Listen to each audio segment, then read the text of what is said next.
Friends, welcome to unique study. आज हम लोग इस वीडियो में पढ़ने जा रहे हैं क्लास 5 साइंस का एक और topic, our skeletal system, fully explained in Hindi. तो चलिए बिना देरी किए शुरू करते हैं। और शुरू करने से पहले अगर आप लोगों ने हमारे चैनल यूनिक स्टडी को सब्सक्राइब नहीं किया है तो तुरंत कर लीजिए और बेल आइकन दबाना ना भूलें, जिससे हमारी अगली वीडियो या फिर कहेगी अगला चैप्टर आप तक सबसे पहले पहुंचेगा। So let's start. Skeletal system.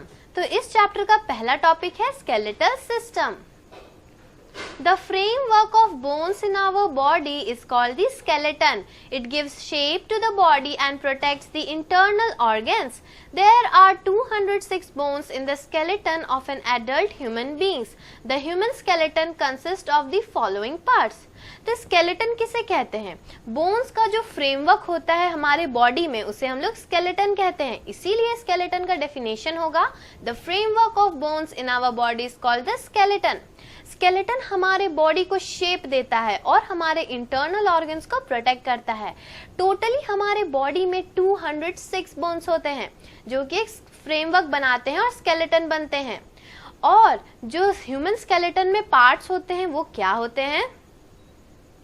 First skull, second rib cage, third backbone and 2 pairs of limbs, fore limbs and hind limbs. तो ये 4 तरह के चीज स्केलेटन में होते हैं। पहले स्कल, रिब केज, बैकबोन और लिम्स, वो भी 2 तरह के, फोर लिम्स और hind limbs. Figure shows our skeleton with all its parts. The skull consists of 22 bones. 8 bones in the skull are interlocked with covered the brain, while 14 other bones from the face. The bones in the skull are fixed except for the lower jaw. We eat, talk, sing and smile only when the lower jaw moves. Function protects the brain. तो हमारा जो school होता है उनमें total 22 bones होते हैं। 8 bones जो होते हैं स्कल में, 8 वो इंटरलॉक होते हैं और जो 14 अलग तरह के बोन्स होते हैं वो हमारे फेस को फॉर्म करते हैं। हमारा चेहरा जो हमारा फेस है वो 14 बोन से बना होता है। हमारा जो बोन्स है जो स्कल में रहता है वो एक फिक्स्ड रहता है एक्सेप्ट दी लोअर जॉ। जो बोन्स हमारे स्कल में वो फिक्स्ड रहता है, लेकिन जो हमारा लोअर जॉ है वो नहीं रहता है। हम लोग जो खाते हैं, बोलते हैं, गाते हैं, हंसते हैं वो तभी कर पाते हैं जब हमारा जो लोअर जॉ है वो मूव करता है। तो टोटली स्कल का फंक्शन क्या हुआ कि वो ब्रेन को प्रोटेक्ट करता है। It protects the brain.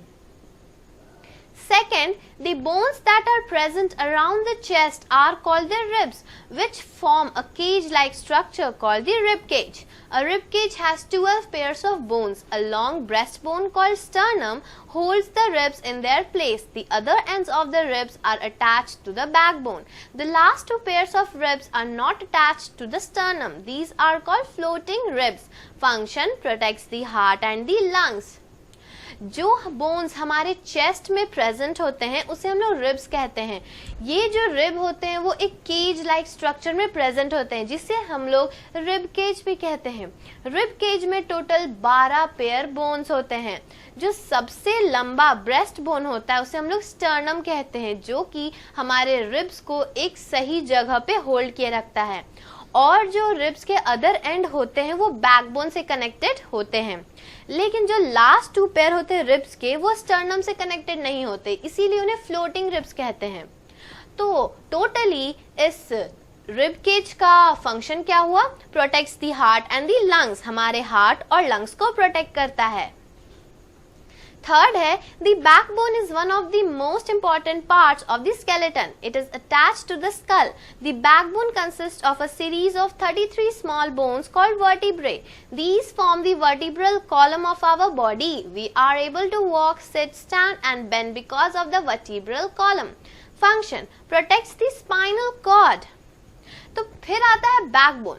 Backbone हमारा स्केलेटन का सबसे इंपॉर्टेंट पार्ट होता है, वो स्कल से जुड़ा होता है। तो बैकबोन में टोटल 33 स्मॉल बोन सीरीज में होते हैं जिसे हम लोग वर्टिब्रे भी बोलते हैं। क्या बोलते हैं? वर्टिब्रे।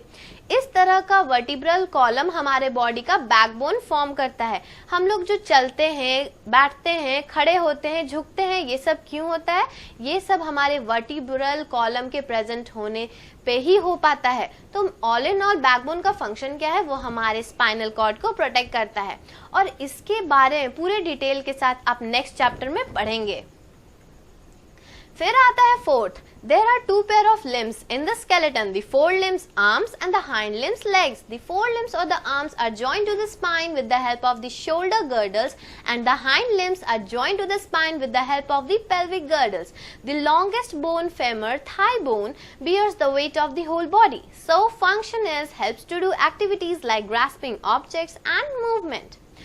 फिर फोर्थ में आता है लिम्स, जो कि दो तरह के होते हैं, फोर लिम्स और हाइंड लिम्स। फोर लिम्स हमारे आर्म्स में, बाजुओं में पाया जाता है। हाइंड लिम्स हमारे पैरों में यानी कि लेग्स में। जो फोर लिम्स होते हैं वो स्पाइन से जॉइंट रहते हैं। किसकी हेल्प से? शोल्डर गर्डल्स की हेल्प से वो हमारे स्पाइन में कनेक्टेड रहते हैं। और जो हाइंड लिम्स होता है वो भी स्पाइन से कनेक्टेड रहता है। किसकी मदद से? पेल्विक गर्डल्स की मदद से। तो ये क्वेश्चन हमेशा एग्जाम में पूछे जाते हैं कि फोर लिम्स स्पाइन से किसकी हेल्प से कनेक्टेड होते हैं या जॉइंट होते हैं। तो याद रखिएगा, फोर लिम्स का शोल्डर गर्डल्स और हाइंड लिम्स का पेल्विक गर्डल्स। और जो सबसे लंबा बोन होता है फेमर बोन, जिसे हम लोग थाई बोन भी कहते हैं, वो हमारे पूरे बॉडी को वेट देता है, हमारे पूरे बॉडी का वेट को वो बियर करता है। तो total all in all limbs का फंक्शन क्या है? हम लोगों को एक्टिविटीज करने में मदद करता है। ग्रास्प इन ऑब्जेक्ट, मूवमेंट, ये सब टोटली फंक्शन होता है किसका? लिम्स का। Now human skeletal system picture, तो ये है एक पिक्चर ह्यूमन स्केलेटल सिस्टम का। ये जो आप नंबर 1 देख रहे हैं ये ब्रेन है, नंबर 2 ये रिब केज है, नंबर 3 क्या है? ये बैकबोन है, और नंबर 4 क्या है? Spines, four limbs and hind limbs. This is four limbs and this is hind limbs. ये आर्म जो है ये फोर लिम्स है और ये हाइंड लिम्स है। नेक्स्ट है फंक्शंस ऑफ द स्केलेटन। अब हम लोग पढ़ते हैं स्केलेटन के फंक्शंस क्या होते हैं। The skeleton give shape and support to our body. Skeleton हमारे बॉडी को शेप और सपोर्ट देता है। It protects our internal organs, हमारे इंटरनल ऑर्गन्स को प्रोटेक्ट करता है। It allows the movement of different body parts, हमारे बॉडी पार्ट्स जो मूव करते हैं वो इनका अलाउंस देता है। It allows the movement of different body parts, ये बॉडी पार्ट्स को मूवमेंट में बहुत हेल्पफुल है। Many bones are hollow and are filled with a soft substance called bone marrow. Red blood cells found in the blood are made in the bone marrow. बहुत सारे bones बहुत hollow होते हैं और एक सॉफ्ट सब्सटेंस से भरे होते हैं जिसे हम लोग बोन मैरो कहते हैं। रेड ब्लड सेल्स जो हमारे ब्लड में पाए जाते हैं वो सब इन बोन मैरो में ही बनता है। Cartilage.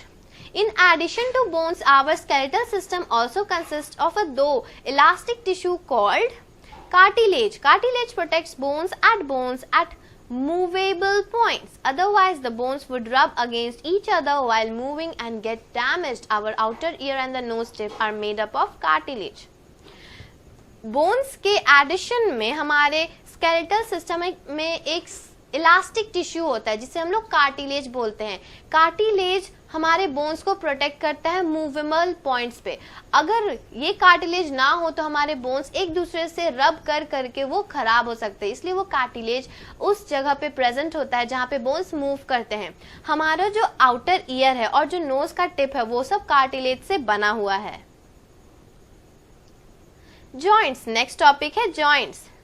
The bones in the skeleton are joined to each other at places called joints. The bones are held together at the joints by strong flexible tissues called ligaments. All the joints in the skull except lower jaw are immovable. There are 4 kinds of movable joints in our body. तो हमारा जो bones होता है skeletal में वो एक दूसरे से जॉइंट रहता है और उस जॉइंट प्लेस को हम लोग जॉइंट्स कहते हैं।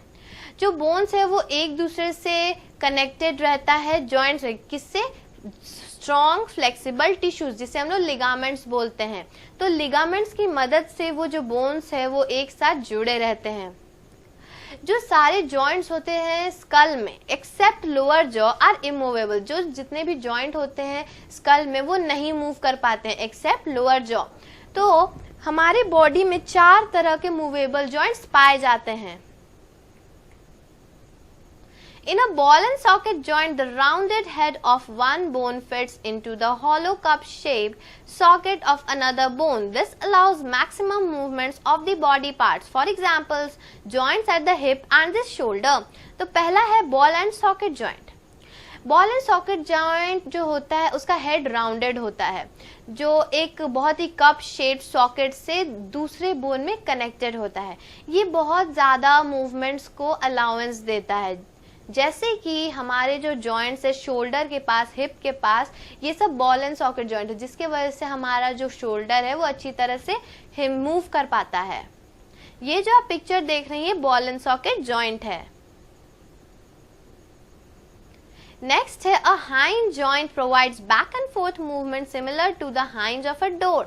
Examples are knee, elbow and finger joints. जो hinge joint होते हैं वो हमें back and forth, आगे और पीछे movement में, जैसे कि एक डोर का जो आगे और पीछे खुलता है उसी तरह से ये hinge joint काम करता है. जैसे कि knee, elbow, finger joints, ये सब में hinge joint होते हैं. ये जो आप पिक्चर देख रहे हैं एक hinge joint का पिक्चर है.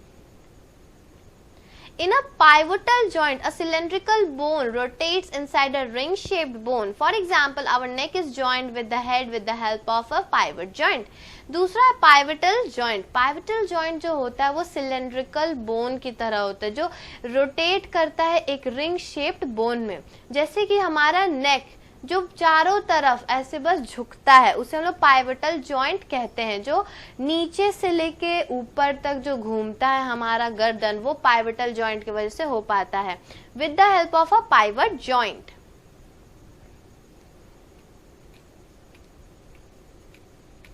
A gliding joint allows the bones to glide over each other and facilitates movement in all directions. For example, joints in our ankle and wrist.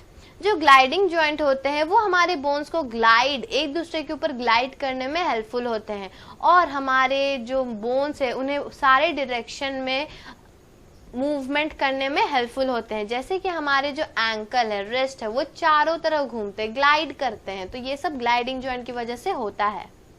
ये जो आप पिक्चर देख रहे हैं ये ग्लाइडिंग जॉइंट का पिक्चर है. नेक्स्ट टॉपिक है muscles. Muscles hold the bones together and make movement possible. Our body has about 650 muscles which form the muscular system of the body. The contraction and relaxation in these muscles cause movement. The muscles are attached to our bones by tissues called tendons. जो muscles होते हैं वो हमारे bones को hold किए रहते हैं together और बहुत पॉसिबल मूवमेंट्स में हेल्पफुल होते हैं. हमारे बॉडी में टोटल 650 मसल्स है जो एक मस्कुलर सिस्टम हमारे बॉडी में फॉर्म करता है. जो हमारे बॉडी में मसल्स का कॉन्ट्रैक्शन और रिलैक्सेशन होता है उसी की मदद से वो मूवमेंट कर पाता है, वो मूव कर पाता है. जो मसल्स होते हैं वो हमारे बोन्स जो होते हैं उससे अटैच्ड रहते हैं by tissues called tendons. Tendons की वजह से हमारा जो मसल्स है वो बोन्स से कनेक्टेड रहता है. नेक्स्ट है वर्किंग ऑफ मसल्स. मसल्स कैसे काम करता है? Muscles always work in pairs. When one muscle contracts, it becomes shorter and pulls the bone to which it is attached. At the same time, the other muscle relaxes and becomes longer. When the movement is reversed, the former muscle relaxes and the later contracts. Muscles can only pull on bones, they cannot push. Muscles जो होते हैं वो pairs में काम करते हैं. जब एक मसल कॉन्ट्रैक्ट करता है तब वो छोटा हो जाता है और उस बोन को पुल करता है जिससे वो अटैच्ड होता है. लेकिन उसी समय जो दूसरा मसल है वो रिलैक्स होता है और लंबा हो जाता है, इट बिकम्स लॉन्गर. इसी तरह हम लोग मूवमेंट को जब रिवर्स करते हैं तो फॉर्मर मसल रिलैक्स करता है और दूसरे बार में कॉन्ट्रैक्ट करता है. मसल्स हमेशा बोन्स को पुल कर सकते हैं, दे कैन नॉट पुश, वो पुश नहीं कर सकते हैं. ये जो आप पिक्चर देख रहे हैं इसमें मसल कॉन्ट्रैक्ट और मसल रिलैक्स कर रहा है. ये वर्किंग ऑफ मसल्स है. अब मसल्स के टाइप्स के बारे में पढ़ते हैं. There are 3 types of muscles in our body. हमारे बॉडी में 3 तरह के मसल्स होते हैं. Voluntary muscles. Muscles that are attached to the skeleton and the functions of which are under our control are called voluntary muscles. For example, the muscles of our hands and legs. These are also called skeletal muscles. तो जो हमारे muscles जो skeleton से attached होते हैं और जिनके functions हमारे कंट्रोल में होता है उन्हें वॉलंटरी मसल्स कहते हैं. For example the muscles of our hands and legs. इसीलिए इस मसल्स को स्केलेटल मसल्स भी कहा जाता है क्योंकि ये हमारे कंट्रोल में रहता है. सेकेंड है involuntary muscles. Muscles that are not attached to the skeleton and the functions of which are not under our control are called involuntary muscles. For example, the muscles of our food pipe, stomach and intestine. These are also called smooth muscles. जो muscles हमारे skeletal से attach नहीं होता है और जिनके functions हमारे control में नहीं रहते हैं उन्हें इनवॉलेंट्री मसल्स कहते हैं. फॉर एग्जांपल जो हमारे मसल्स फूड पाइप में, स्टमक में, इंटेस्टाइन में पाए जाते हैं वो इनवॉलेंट्री मसल्स है, उनमें हमारा कंट्रोल नहीं होता है, इसीलिए इस मसल को स्मूथ मसल भी कहते हैं. थर्ड है और last cardiac muscles. Muscles that are structure like voluntary muscle and function involuntary are called cardiac muscles. For example, the muscles of the heart. These muscles work throughout the life of an individual without any fatigue. जो muscles voluntary muscles की तरह structure में होता है लेकिन उसका function involuntary की तरह होता है, उन्हें कार्डियक मसल कहते हैं. मतलब कि मसल्स जो है वो वॉलेंट्री मसल्स की तरह स्ट्रक्चर होता है लेकिन उसका फंक्शन इनवॉलेंट्री होता है. जैसे कि हम लोग बोल सकते हैं कि उनका फंक्शन हमारे अंडर कंट्रोल में नहीं रहता है तो उसे कार्डियक मसल्स कहते हैं. जैसे कि हमारे जो हार्ट के मसल्स होते हैं वो हमेशा पूरे लाइफ तक वो मसल्स काम करते रहते हैं बिना रुके. Let's recall. तो चलिए हम लोगों ने इस चैप्टर में क्या क्या पढ़ा उसे रिकॉल करते हैं. The skeleton is the framework of bones in our body. Bones differ in shape and size. जो हमारा skeleton होता है वो हमारे body जो bones का framework होता है जो हमारे body में होता है. Bones जो है वो हर एक दूसरे से differ करते हैं shape में और size में. A joint is the meeting point of two bones held together by strong tissues called ligaments. जो joint होते हैं वो दो bones का meeting point को joints कहते हैं. जो strong tissues जिसे ligaments कहते हैं उसके वजह से वो वहाँ held रहते हैं. Voluntary muscles are under our control whereas involuntary muscles are not. तो voluntary muscles हमारे कंट्रोल में रहते हैं और involuntary muscles हमारे कंट्रोल में नहीं रहते हैं. The joints in the skull are immovable. There are 4 kinds of movable joints in the body. Hind joints, ball and socket joint, pivot joint and gliding joint. जो हमारे skull में joint होते हैं वो move नहीं करते हैं except lower jaw. तो 4 तरह के movable joint होते हैं. Hind joint, ball and socket joint, pivot joint and gliding joint. Terms to remember. अब इस चैप्टर में कौन कौन से ऐसे टर्म्स है जिसे हमें हमेशा याद रखना चाहिए जो एग्जाम में पूछे जाते हैं. Skeleton. The framework of bones in the body is called skeleton. Sternum. Long breast bone that holds the ribs in their place. Cartilage. An elastic and hard tissue which protects the bones at movable joints. Joint. The point at which the bones in the skeleton are joined to each other. Ligament. Strong flexible tissues that hold the bones together at the joints. Thanks for watching and if you like this video don't forget to like, subscribe and share. और अगर आप इसी तरह इस chapter जैसे ही अगले chapter का भी पूरा एक्सप्लेनेशन हिंदी में चाहते हैं तो तुरंत हमारे चैनल को सब्सक्राइब कर ले जिससे हमारी अगली वीडियो या फिर कहे कि अगला चैप्टर आप तक सबसे पहले पहुंचेगा. और अगर आप लोगों को इस चैप्टर में कोई भी डाउट है तो आप हमें कमेंट करके बता सकते हैं. So thank you. Subscribe please.